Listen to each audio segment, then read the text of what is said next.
Građanima Benkovca od početka lipnja računi za odvoz otpada rastu za više od 100%. Neugodno su iznenađeni ovom odlukom. 100%. To malo previše. Oho.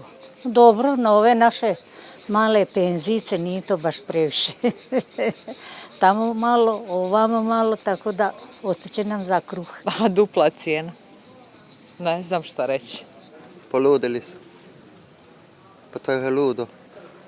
Nisu se ni plaće podupljale, ali sve drugo skupo, kako rekao. Najveći udarac za građane predstavlja drastičan skok fiksne mjesečne naknade koju plaća svako kućanstvo. S dosadašnjih 6,68 eura račun raste na 16,70 eura.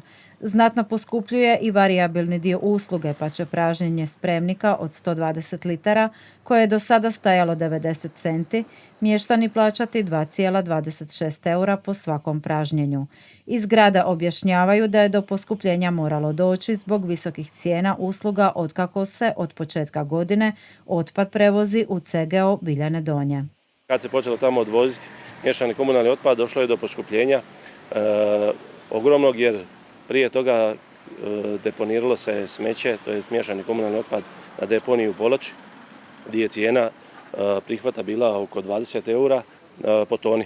Odlaskom u otvorenje centra gospodarenja otpadom u Biljanima cijena ide na 160 eura plus PDV. Odluka o poskupljenju dobila je potvrdu na posljednjoj sjednici gradskog vijeća. Pravnim osobama je 120-130%, a što se tiče fizičkih osoba, ona je išla sa nekakvih sa 6 eura na 14 eura i 78 centi.